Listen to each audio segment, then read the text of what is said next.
I truly, truly, truly, truly believe we are more capable than we know. And it's not until those obstacles present themselves where we have no choice but to get to the other side. I got past it. I got through it. And if I can get through that, I can get through the next thing. It's like we can choose these obstacles. We can choose these races. We can choose the triathlon.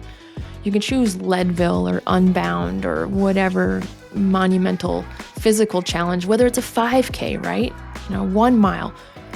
Doesn't really matter what it is. You can choose these obstacles that also give you confidence to know that you can overcome the obstacles that you don't predict, that you don't choose.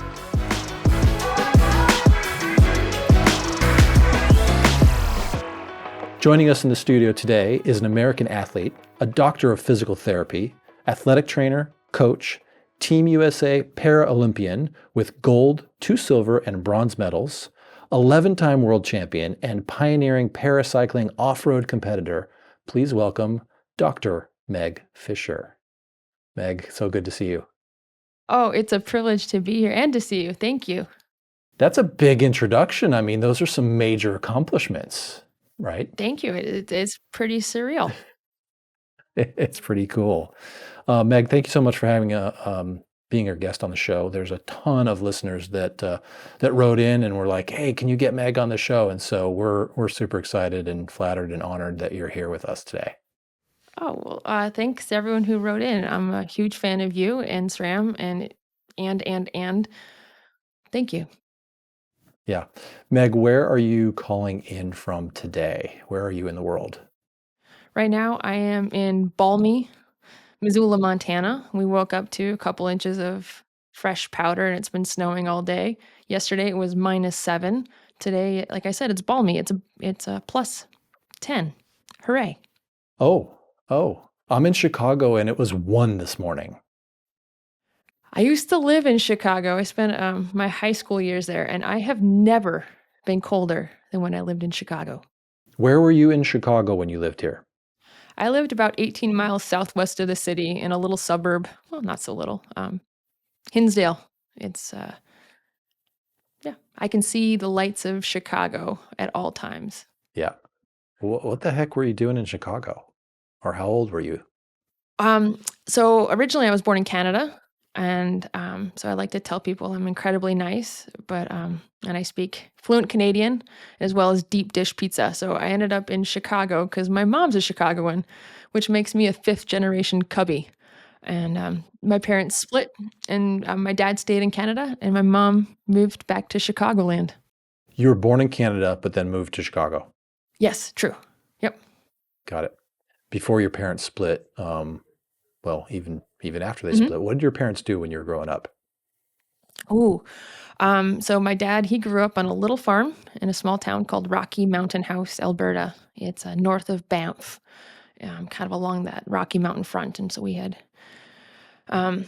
horses and cows and so forth, and his folks lived out there. And my dad, he ranched, and then he decided he wanted a change of pace. So he moved to British Columbia. He actually now lives on Vancouver Island in British Columbia, and he became a fisherman. And when he was doing that, he did electronics. So he traveled the world from Zimbabwe to Saudi Arabia to South Korea to Scotland and South Africa. I mean, he's been all over. Brazil. Gosh, yeah, Brazil. And then, so my dad's been very eclectic, and my mom, she worked as an accountant. Yeah.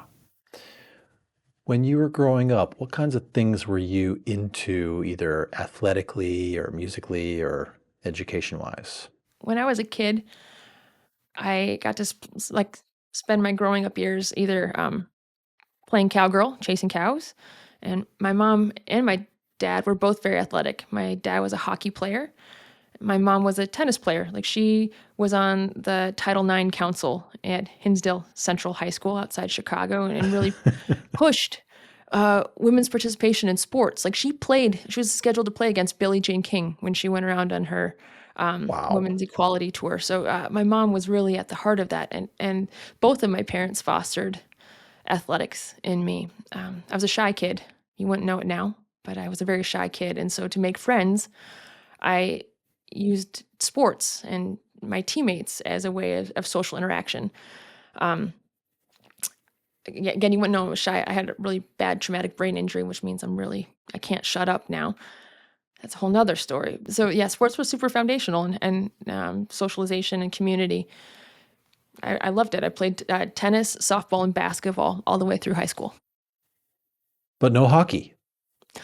I played street hockey, a lot of street hockey. And then when they would freeze the ponds over, I'd play ice hockey. My dad was very proud when I broke my first hockey stick.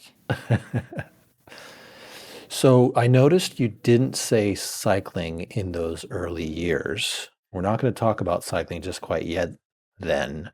Sure. But when you were either playing street hockey or tennis or the other activities you were into, did you have heroes of those sports that you followed or admired? Oh, certainly. Um, for Who'd you look up initially, to? it was Martina Navratilova. I thought she was an incredible athlete. She changed the sport of women's tennis.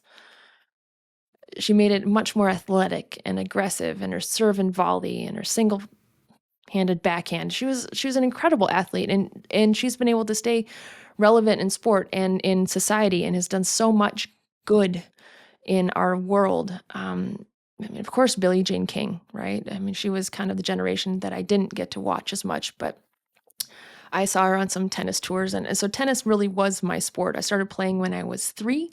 It was what I envisioned myself going to the Olympics as. I wanted to be a professional tennis player. Actually, as a Chicagoan in the Winter Olympics, I would watch Bonnie Blair and her ice hockey or speed skating. And I thought Oh, either I'll be a yeah. speed skater or I'll be, the next Martina Navratilova. Then it turned into Monica Seles. Monica Seles played 2 hands off of both sides, and I modeled my game after her. She was awesome, an awesome tennis player. They're really great role models. Totally. That's amazing. I always like to see which of our guests had, famous sport like celeb type athletes that they followed.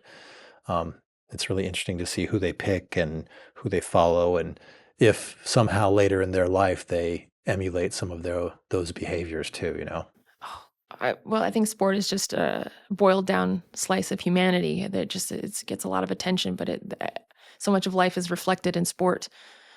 I mean, of course, my parents were really my first role models. My mom was my coach all the way until I was a college tennis player, actually. So I owe a lot of my tennis game to her. Right. Do you still hop on the court at all? I do. I love it. It's so different than like tennis and cycling are incredibly different. Oh yeah. Um, and so as a physical therapist, I value the challenges that tennis allows. Side to side motion, rotation, crouching, eccentric sport and movement, speed. I love it. I think it's important. It's a lifelong sport, just as tennis is, or excuse me, just as cycling. Cycling can be a lifelong sport, but I think Yeah. Yeah. keeping that balance and dynamic ability that tennis enables is important. Yeah. Well, I got to ask, since we're talking about tennis, because you've seen and heard the buzz, the biggest growing, fastest growing sport in ball sports is pickleball, right? Oh yeah. Mm-hmm. Mm-hmm. So have you played pickleball? Yeah, I have. Um, And what do you I'm think? sorry, I laugh because so the first time I jumped on a pickleball court, I saw them playing indoors at a club here, and I thought, oh, that's a lot like tennis. I'll give that a go. And it was middle of the day. Generally, folks who play pickleball in the middle of the day tend to be slightly older, and I just had a break in my schedule. And so I jumped on the court, and they were incredibly kind and patient in teaching me about the kitchen and the rules and how to dink and how to strike the ball. Because as a tennis player, I strike the ball slightly differently, and it's Yeah. my favorite part of tennis is the net play. So pickleball is exactly the fast play that I love. And somebody tried to lob me and I must have been drooling. I don't know. I was so excited. I saw that pickleball floating in the air, and I got hold of all of that ball and hit it very cleanly right off my opponent's chest. Um, and so I was aiming not for my opponent. And fortunately, I hit her. And a pickleball is a wiffle ball. And so it left the indentations on her. And I felt absolutely awful. I still feel awful about it. So this is me repenting for just nailing my first opponent. So I haven't played We much forgive you. pickleball, but I love it. So yes, pickleball. I think it's great for the same reason. It enables all the things that cycling kind of limits us Yeah. in, and I Yeah. think it enables people to play a sport. Like a tennis court's huge. A pickleball court is small, so it's fun. It's fast paced. I'm all for it. I look at, tell me what you think about this. I look at pickleball. Pickleball is the e-bike of bikes. um, yeah, it's like the bumper bowling of bowling. It's like I think it. Well, That yeah. I said, mean, but it gets more people out there, right? that is true. That's exactly what I'm saying. Is like people get out there and they do it, and I have Yeah. a lot of opinions on e-bikes, and I'm happy to share those. I think we all do, right? Um, I mean, as somebody who had all my physical abilities more or less taken away, I see e-bikes as for some people a tool that prevents them from pushing their abilities. Right. There are a lot of e-bikers who will say, "I'm able to bike further and faster," and like I think there's this fine line of it being an enabling tool that enables more people to get out there. I mean, as a physical therapist, again, I say like use it or lose it. Use your strength, use Right. your balance, use your power, use what you have, and be greedy. Try to get more balance, try to get more strength, try to get more power, try to get more flexibility before looking for crutches. And I'm not Yeah. saying that e-bikes are always a crutch. And I'm not saying pickleball is a Yeah. crutch. It's a really muddy puddle, and when I step in it, some people get really angry at me because they think it's settled out perfectly. I don't think it is. I Well, think you've got to put your physical therapist hat on, then you got to take it off and put your, right, cyclist hat on, and right, you're just changing hats yeah, when you it's have different opinions like that. yeah. And I'm not here to tell people what they need to do with their life. I'll never should on anybody. I don't should on people. You do Yeah. you do you.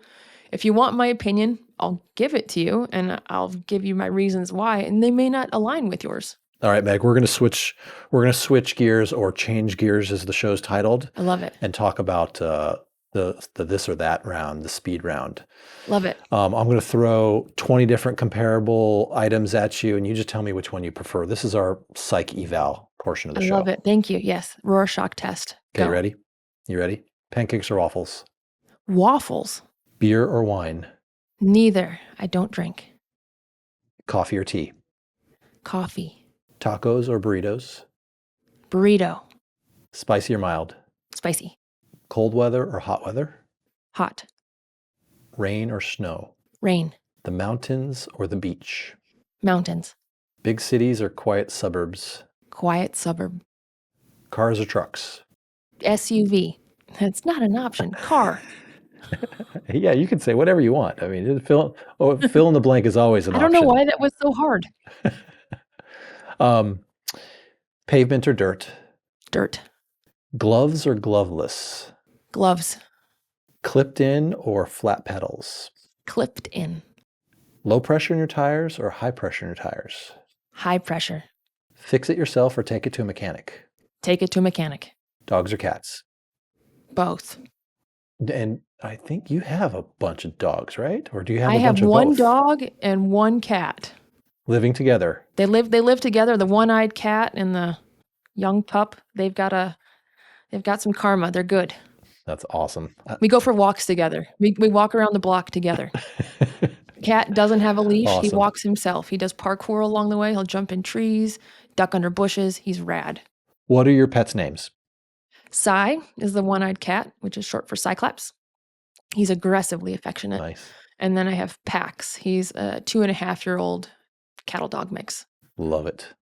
All right, Meg, this next section talks about cycling. So you didn't grow up a cyclist. So tell us, how did you transition from tennis prodigy to cyclist? I'm not sure how I wouldn't call myself a tennis prodigy, although I still would like to play Allison Tetrick out on the court. I think one of these days, maybe at Unbound, we need to bring our rackets in our bike bags and get out on the court and hit a Ooh. few. You know what? She's on the list to be a guest on Changing Gears. All right. Allie, if you're listening, all right. I challenge you. She is. So I got into cycling about 20, 21 years ago. Of course, I learned to ride when I was just a little kid. I remember the first time I was able to ride a two-wheeled bike in the driveway. My mom taught me. It was hugely liberating. That same feeling came back to me when I was 20 years old. Because when I was 19, I was in a really bad car accident. A car rolled 8.5 times. And due to injuries sustained in that accident, I had my left leg ripped off. I also had a really bad closed head injury and spent some time in a coma. And without the help of many, many people, I wouldn't be here today. So, again, 20 years ago, I was told I would never walk again. And I got paired with a service dog. That's actually her behind me in this picture, carrying a stick. That's Betsy the Wonder Dog. So Betsy used to pull my wheelchair and pick up things I dropped and just was a little light in my life. Eventually, I relearned to walk, and I couldn't walk enough to exercise her, and I wanted to play with her, right? She's a dog, too, and I saw people mountain biking with their dogs. And because of Betsy, I got back on a bike and found that those wheels could carry me further than my 2 feet could. And that same feeling when I was a little kid was liberating. It was incredibly special. I owe a lot to Betsy and to bikes. How old were you when the crash happened? That was 2002? Correct. Yeah, I was 19 years old. 19. Wow. Yeah, back when Unbelievable. Nothing hurt, and when you're 19, everything is open to you. I was in a car with my girlfriend. We were going to sign a lease on our first apartment together. We were both tennis pros back in Chicago, and we were driving from Chicago to Montana with our car full of things. And sadly, Sarah didn't survive that day. Wow, I'm so sorry. In that crash, not only did you lose a leg, but you suffered some head injury. Mm-hmm. And you had to have brain surgery. Mm-hmm. That is an incredibly invasive thing that takes a ton of time to recover from. And I'm just curious if you could share a little bit about that and its impact and recovery, because it is something that I think our society doesn't really talk enough about or understand. Oh, I appreciate the opportunity to try to shed some light on the subject. I think as much as we know, the more we know we don't know. The brain, Right. As soon as we have a protocol, the protocol that was in place 10 years ago is not the protocol that was in place 10 years before that. And it will continue to evolve and hopefully improve. So when I was hurt 20 years ago, my pupils were fixed and dilated, and I wasn't breathing on my own. So without the help of a ventilator and a tube that they drilled into my skull to relieve the pressure, I wouldn't be here today. So I still have some dents in my skull, and I have a really fun new personality. I used to be shy. I'm not anymore.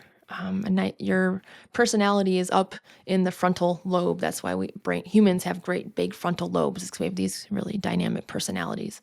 I also damaged a part in my brain that has to do with word finding, Broca's area. It was really fun to go into my physical therapy degree and to get to learn more and more about the brain and see brain dissections and learn more about the parts that I injured and how my brain has rewired itself. I think neuroplasticity is absolutely fascinating. If you want to talk about marginal gains, let's talk about neuroplasticity. So my brain injury not only changed my personality, it limited my balance. I had really bad dizziness. I had benign paroxysmal vertigo, BPBV. So I had to go through that rehabilitation because like I used to feel like I was on a merry-go-round. If I went from sitting to laying down or laying down to sitting up or any changes of position felt like I was on an awful merry-go-round. Mhm. And I think I mean, other SRAM athletes like Rebecca Rush, she had a concussion last year, or I mean, gosh, a lot of Yeah. athletes. I mean, we can all talk about having our bell rung, and there's gradations always. As an athletic trainer, I worked with collegiate athletes who often got their bell rung, and we have to treat that as the traumatic brain injury that it is, and that's all on a scale from yeah, losing consciousness to maintaining consciousness. Um, Goodness, I was at Leadville this last year, and I was grateful to be the first responder on a crash on power line where an athlete was unconscious. He had fallen and hit his head. And in Wow. addition to being an athletic trainer and physical therapist, I also have my emergency medical technician with a wilderness endorsement. So I was in the right spot to help this person. They had no idea where they were. Wow. They wanted to keep racing, and I was very grateful that I was there to safely transfer their care on. Head injuries are super duper common. And I mean, you can wax poetic about them, and we all have our stories. But I always joke that they told me when they did the brain surgery that they didn't suck out anything important, and so I have to believe them. Um, so I have this new personality that I'm still able to go to college, or was able to go to college. I am able to hold down a job. I am able to do things, but they're not the same. I have a hard time writing. I stutter more than I used to. If I'm really tired, I have a harder time with word finding. My balance isn't what it used to be. I'm forgetful. I have no sense of time. Zero sense of time. My family and people who care about me are often frustrated by my inability to see tomorrow or a week from now or 2 weeks from now or Yeah. plan. It's very, very hard for me. That said, that's common for a lot of people. I think brain injuries just kind of highlight some of the things that are already hard. Yeah.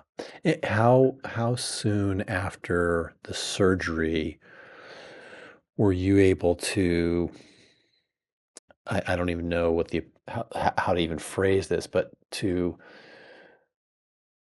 regain some normalcy of balance, of speech, of memory, of vision? Was that a several month process, several year process? Uh, How for long did that me, take? balance probably took 8 months, and speech took probably 6 months. So, I mean, I don't really have like, calendar dates, but I Yeah. recall when I woke up, um, I would say like I ended up going back to college. That was a horrible decision, but I needed healthcare. And so I took a couple online courses so I could keep my college healthcare. And that was awful. Right. I don't remember the classes. I don't remember what I did. I remember sitting next to my computer crying with my mom as she helped me do like something 101 on the computer. It was incredibly hard. Um, Right. uh, like there's a lot of that first year that I don't remember. I just remember having like we call it emotionally labile. I would cry a lot. Like I could be sitting here and then I would just start crying, and I don't know why. Like I could be brushing my teeth, right? Or I would um, just dissolve into tears and with no provocation. It took a while. Um, Fascinating. It's brain is amazing. And I mean it. Like there's a lot of books out there, a lot more discussion about marginal gains. Like there's only so many more squats you can do. There's only so many hours in the day that you can spend on your bike. There's like so much you can physically do. However, your brain is Yeah.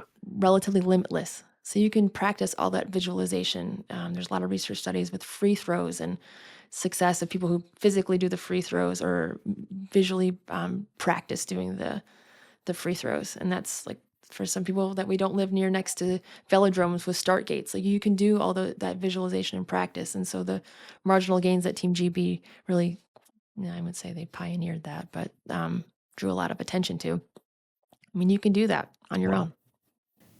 So through the bicycle, however, you rediscovered that joy of movement. It became an outlet for PT, I suppose, right? Yeah, I definitely didn't think of it as clinically so because by that point I got back to, or I started mountain biking. I had graduated from physical therapy. I had reached all the goals that they had set for me,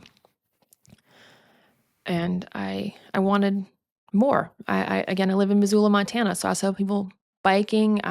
Back when I was in undergrad, some of the great Ironman triathletes were just students here. Ben Hoffman and Lindsay Corbin. I went to college with them, and so triathlon was Amazing. huge here for a while, and I wanted to be a triathlete. So before I was a cyclist, I was a triathlete. Don't tell anyone.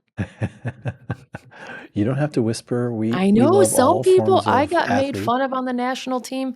Holy smokes, they made fun of me. That said, yeah, I can swim, bike, and run.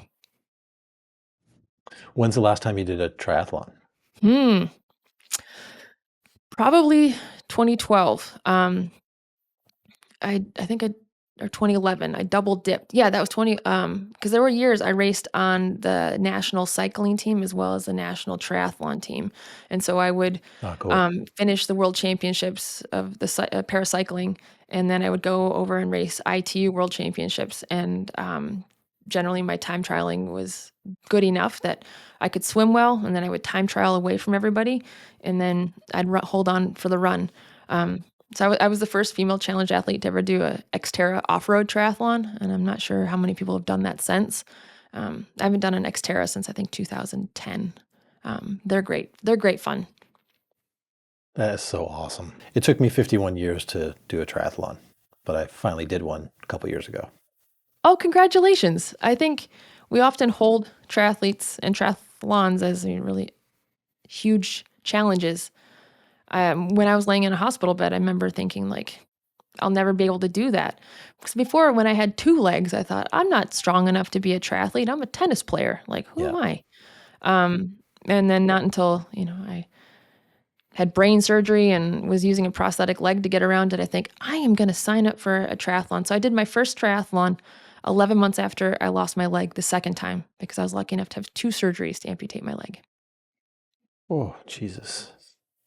But I That mean, is I did it. crazy. That's the thing. Is like, I didn't want to be last. I was seventh from last. Not to put finishing in the caboose position as anything other than the glorified place that it is, but it was a goal for me, and I did it. And from there, as soon as I crossed that finish line, I was a triathlete. And for a year up to that, people had been wondering what I would be able to do. I was wondering what I'd be able to do. Who was I? Like I went from being a collegiate Division I tennis player to laying in a hospital bed and I couldn't feed myself. I couldn't take myself to the bathroom. I couldn't live independently. Um, Yeah. and then to be able to be a triathlete, shoot, I mean, yeah, it's some people like to tease me, but triathlon showed me that I am more capable than I know. Yeah. So Meg, I've gotta ask, I mean, you have overcome some incredible challenges from the crash to multiple surgeries to brain surgery. How the heck did you, how did you, how did you get the strength to move forward? Where did that come from? I think we can all relate to overcoming obstacles, and really it's not about judging like the size of the obstacle. I think you can think back to high school when you had that 5 paragraph research essay that you put off to the last minute, or if you made it to college and you had, I mean, name whatever obstacle, or you may have had a heartbreak or a job loss or, the loss of a dog or something like that, or an important relationship. And all of a sudden you don't see how you could get to the other side of it. However, each day comes, right? And we do get Yeah. past it. And uh, I think I truly, truly, truly, truly believe we are more capable than we know. And it's not until those obstacles present themselves where we have no choice but to get to the other side to let the sun rise the next day. Do you realize like I got past it. I got through it. And if I can get through that, I can get through the next thing. And when I talked about earlier how sport just being a simmered down version of life, it's like we can choose these obstacles. We can choose these races. We can choose the triathlon. You can choose Leadville or Unbound or whatever monumental physical challenge, whether it's a 5K, right? 1 mile. Doesn't really matter what it is. You can choose these obstacles that also give you confidence to know that you can overcome the obstacles that you don't predict, that you don't choose.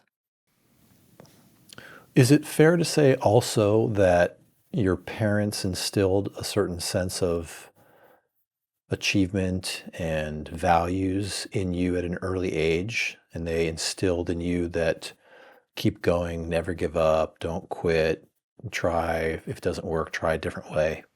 Oh, very much so. They never had any expectation of success, or they didn't place any value on how I finished. Their value or the weight of their advice was always on just keep moving forward. Keep moving forward. And Yeah. with each step or each pedal stroke or what have you, like you're one step closer to the finish line. My parents, I know they would be proud of me no matter if I stopped. Because I think it's also stopping is incredibly powerful, or knowing that something isn't your jam. Like, I don't mean to, again, tell people that Unbound 200, that's the epitome, or that needs to be the goal. Unbound 25, rad, cool, fantastic. The 5K, the 1 Yeah. mile quote unquote fun run. You can make a fun run awfully uncomfortable if you want to. Like, you can push Yeah. anything as hard as you want to. You can make the 200 relatively easy. So it's you. I mean, sport is just what you choose and make it to be. Yeah. Okay, so coming back to sort of the mid 2000s, you start exploring a whole variety of different sports, but also you became a physical therapist. Where did that come from? Well, growing up on the farm, I thought I wanted to be a veterinarian. I promise I'm getting to physical therapy, but like Okay. Okay. I never Through like animals. through animals. Like, I thought I wanted to be a veterinarian, but then I realized I didn't want to put down a dog. I couldn't hurt an animal. Not that you Yeah. know, being I just couldn't do that for myself. So then I thought I'd be Yeah. the next Jane Goodall for big cats. I wanted to study like pumas and jaguars in the jungles. So I studied wildlife biology initially. However, with the changes in my physical mobility, I knew I couldn't hike like I used to. I couldn't rely on my 2 feet to take me into those jungles. So it kind of went back to this goal that I'd always had, which is like I wanted to be a doctor. I wanted to be a physician. And that was really my first goal. But I didn't think I was smart enough to work with humans. So then it was animals, and then I didn't want to hurt animals. So I was a wildlife biologist. And then I went back after, my journey through the medical field, where I got to really touch every specialist, whether that be neurologists, occupational therapists, physical therapists, orthopedic surgeons, nurses. Oh my gosh, my nurses. I had some amazing nurses, nursing assistants who would wash my hair and braid my hair. I spent a long time in the hospital, and really was the nursing Yeah. staff that made it palatable. And then I got into athletic training, because like, really the truth of it is I didn't want to be anywhere near quote unquote disability, which I'm not. For me, that's not a word I like, because dis means not, and able, so disability, like not able. I didn't want to be anywhere Not near that. able. And I knew that my medical chart, when I was going through the medical field, they treated me that way. And so I wanted to be an athletic trainer. I wanted to work with young, vibrant athletes. So I did. I worked with college athletes. At first, it was the University of Montana, then it was the University of Washington, and then some pro triathletes, and so on and so forth. And then I got into racing myself. I suffered a pretty bad hip injury, and I thought my racing career was over, and I wanted to know more. So I learned I could get a doctorate in physical therapy. I had the prerequisites as well as the aptitude. the aptitude that I didn't think I had when I was just a kid, when I was applying to colleges. But my physical therapists were amazing, and they really changed my life. My first physical therapist was a triathlete and an athletic trainer. And so, Tasha Mulligan, if you're listening, thanks for this. Now, you eventually earned your doctorate from the University of Washington, right? Correct. And so did you travel then and live in Washington for a period of time? And what was that like? Oh, I loved it. So, Seattle is basically our biggest town in Missoula. So driving 8 hours to Seattle is not a big deal. I loved living there. I got to study at UW Medicine, which is a great resource. I had great classmates. It was completely fulfilling academically. Outside of the classroom, I had an amazing team to ride with. I joined a road cycling team, Union Bay Cycles, and then from there I went into Hagens Berman. I had amazing people to ride with and great terrain as well. Missoula, we're a hub of 5 valleys. Road riding here is meh, and we have a very strong winter. Seattle, it's just the snow is rain, and you get used to it. So when you ask those quick and dirty questions, that's why I chose rain, because I found it really, puts grit in your teeth. And I think most people go inside, ride on rollers or trainers, or don't ride when it rains. And instead, if you can go out there when it's cold and nasty, it puts hair on your chest. Awesome. Let's talk about the Olympics or the Paralympics more specifically. Mm-hmm. Tell me about your journey to your first of a couple Olympics. And, you had the dream as a child to be a tennis Olympian.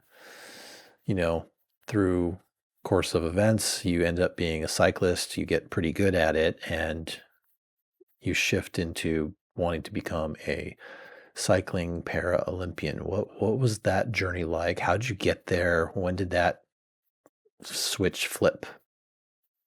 Oh, it's really fun.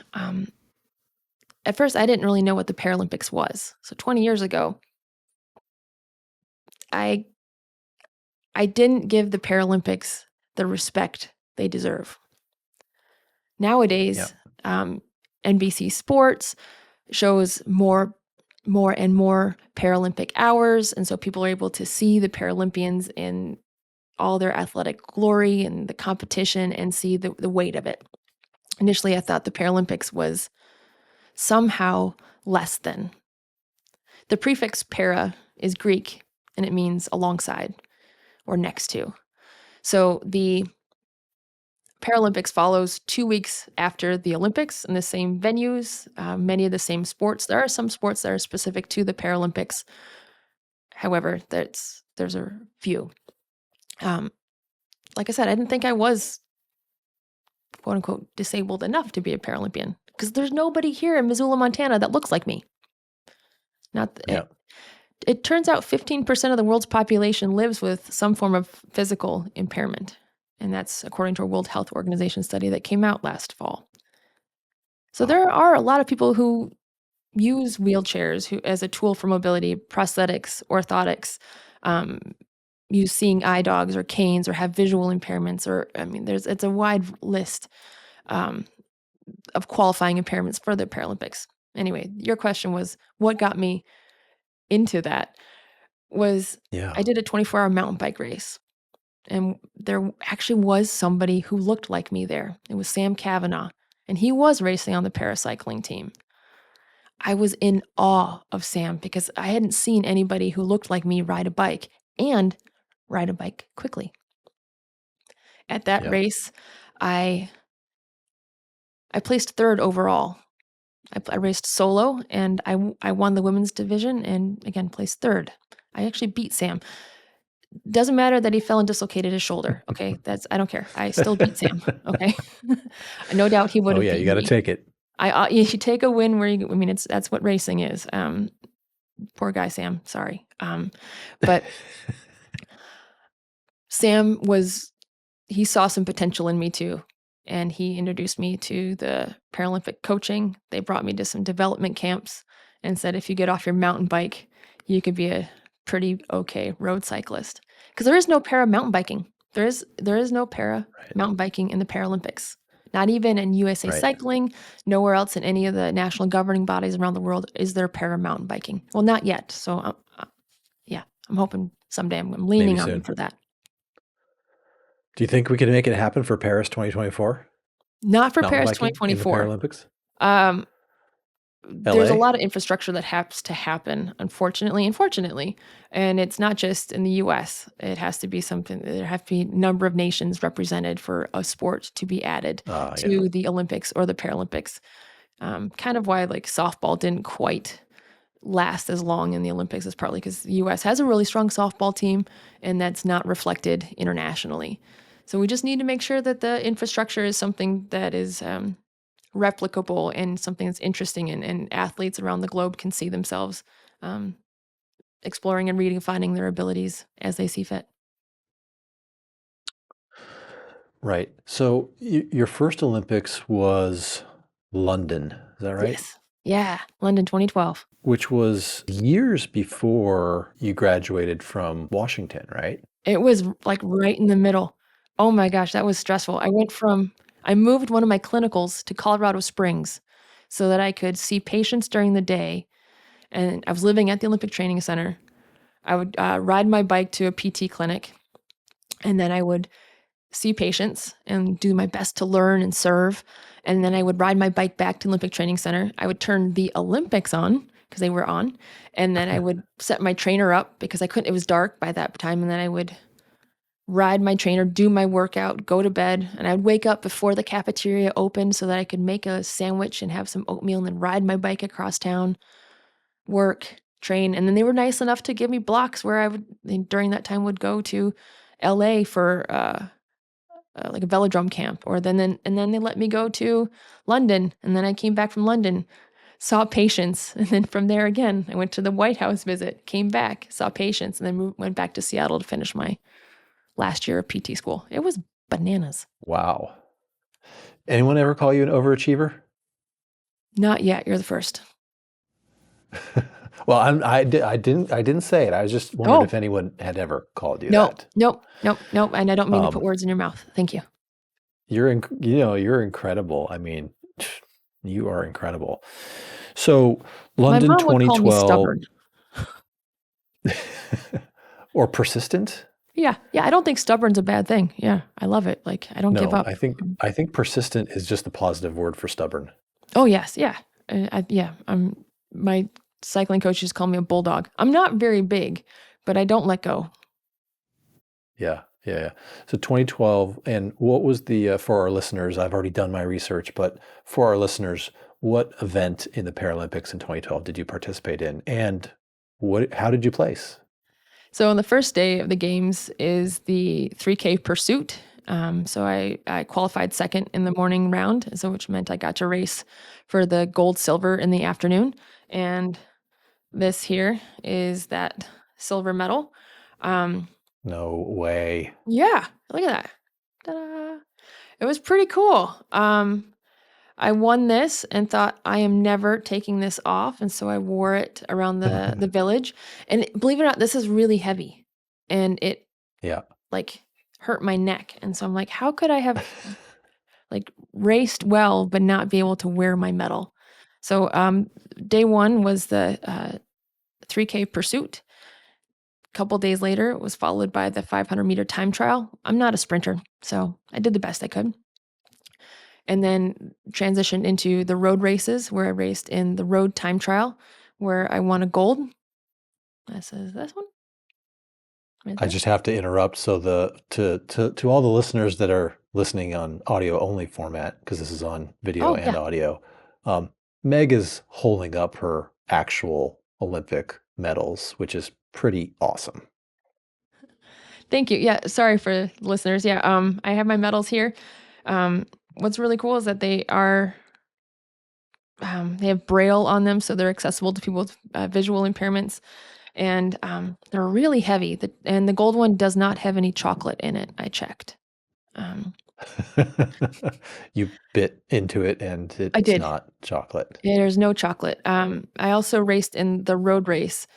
That's not, again, my my race necessarily. I'm a time trialist, so that's why the 3K pursuit is something I'm pretty good at, and then the time trial.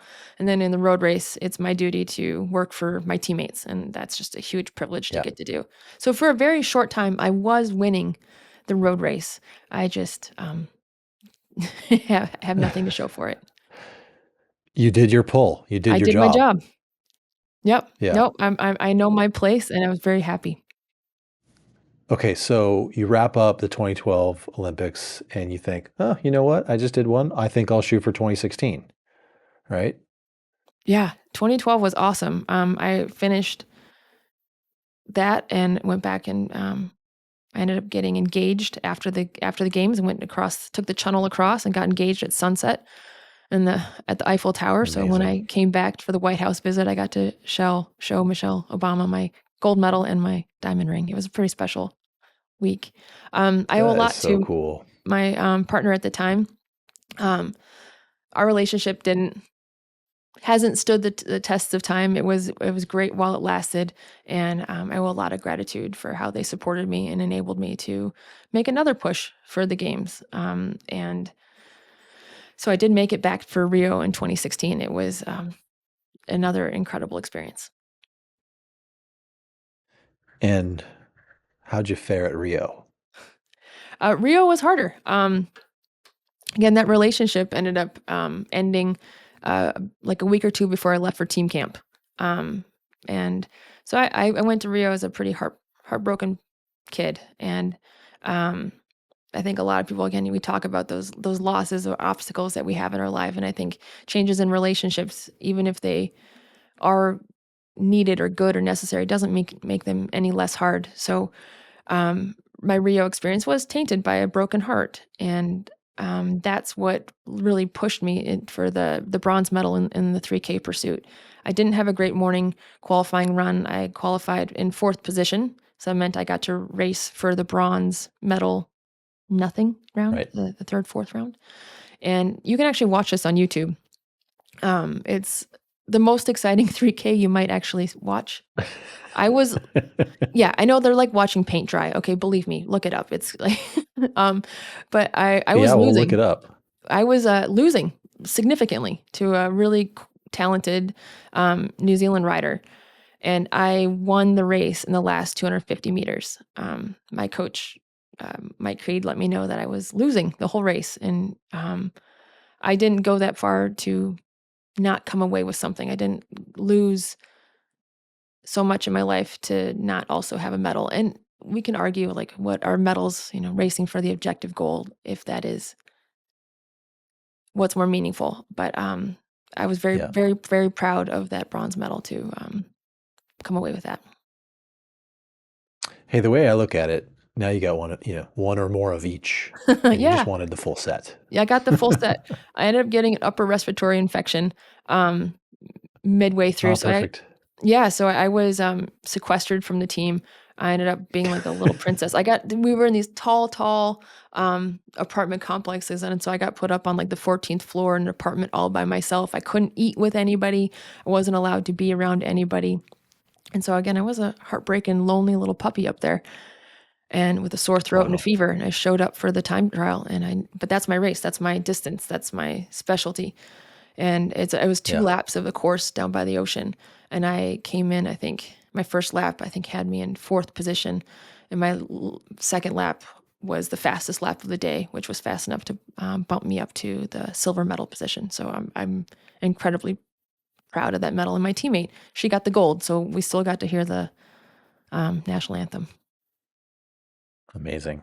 Amazing. You've also stacked up quite a few world championship medals through the years. Tell us about some of those and what maybe one of them that was sort of a highlight that stood out. I think my first one, like when you show up, like time trials are super fun because they're just like super controlled. And that's what I love about it. It's like you against the clock. I think it's one of the more pure forms, and people in the velodrome will say that's the purest form on a fixed gear. I like Yeah. the undulations of the road. I like the tactics of like the line that you take. I like the gearing that you select, which is also on the velodrome. But I love road time trials.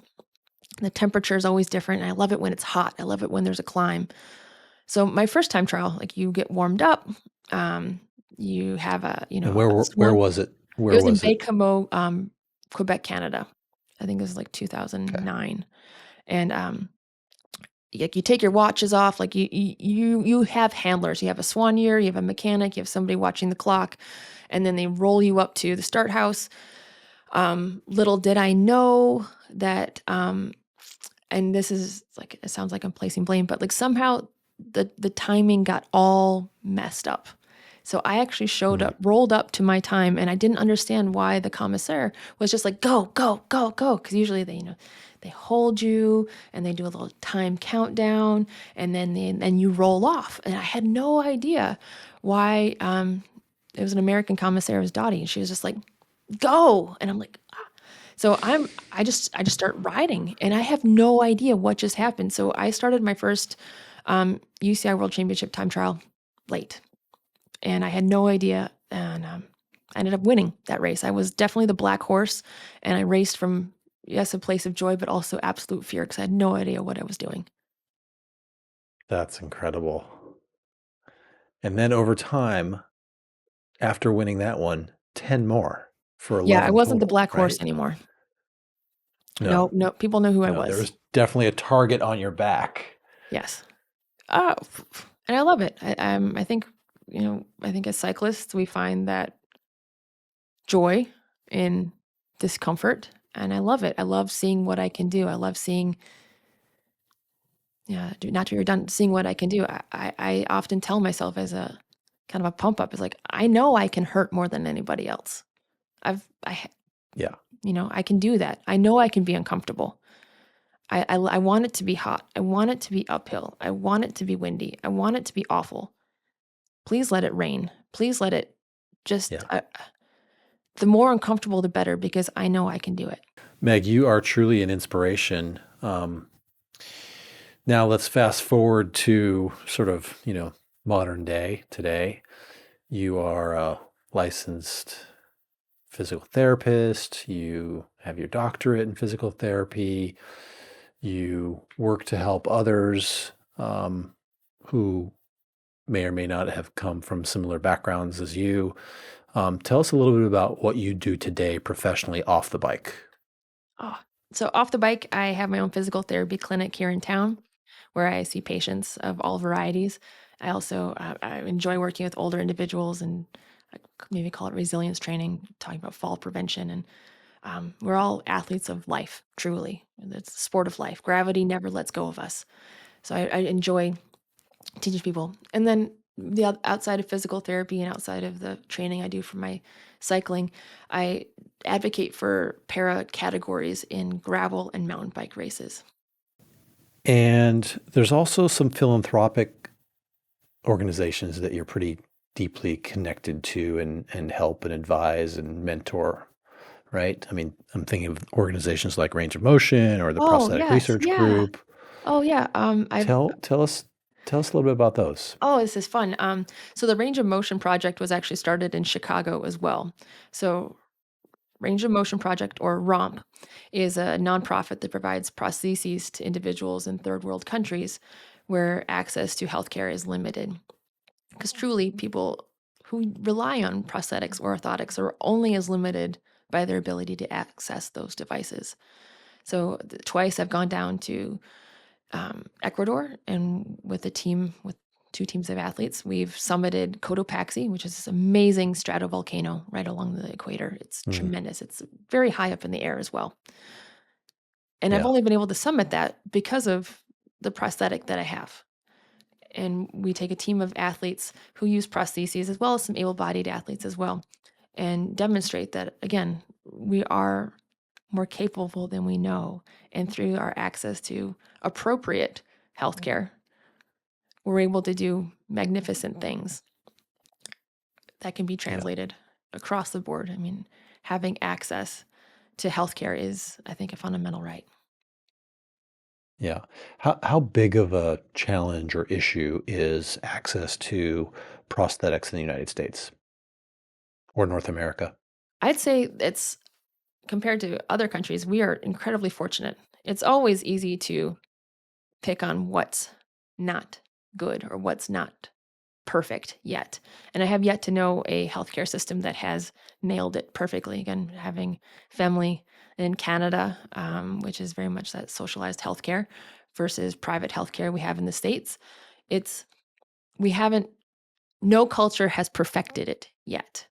That said, North America does an exceptional job of providing prosthetics and allowing people to have a variety of prosthetics, whether they're using Medicare, Medicaid, or other private health insurances. It's I'd say it's pretty darn good. Again, I think it can be better. We haven't reached perfection yet, although not although I'd say, and people are able to often have one walking prostheses, and healthcare is now recognizing that having prosthetics for sport is not extra. Like, sport is a fundamental activity of daily living. Sport is Right. an important part of somebody's health and well-being, mentally and physically. So providing people with those prostheses is becoming, I think, better. Oh, that's cool. I had no idea that thinking even existed, but that's Well, fantastic. well, that said, like, I'm only allowed to get a leg like once every 3 years. So that's a hard thing for younger athletes, or not just athletes, just humans, like younger kids growing. Like, how do they have access to prostheses as they grow? Or if somebody changes body Right. shape, how that changes. And I mean, it's a very weird thing when we talk about sport, because everyone likes to challenge, or it finds challenge in their ability to afford running shoes, even soccer balls. But then cycling is hugely sport or equipment intensive, with helmets, Yeah. shoes, bikes, water bottles, travel, what have you. If you have to add the cost of a leg on top of that, or an arm, or a tandem cycle, or a hand cycle, like those barriers continue, they multiply. So I'm really grateful Yeah. for organizations like High Fives or Challenge Athletes Foundation, and there's more and more out there that help athletes overcome those financial difficulties between them and sport. Amazing.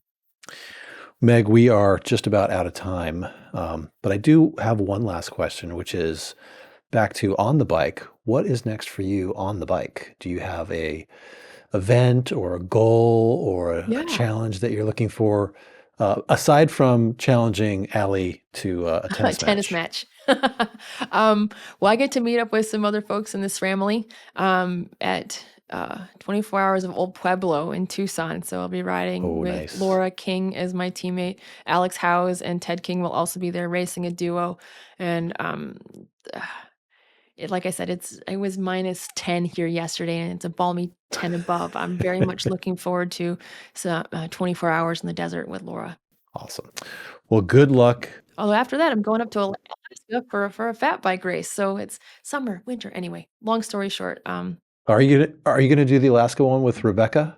no, that's the no, no, no, no, no. Rebecca, she is No.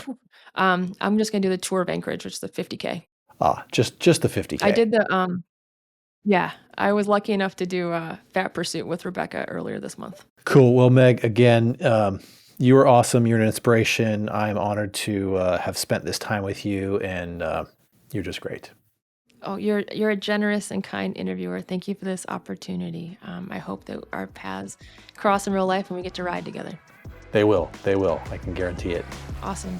Have a fantastic day, and good luck with your upcoming events. Thank you. You too. Cheers. Bye.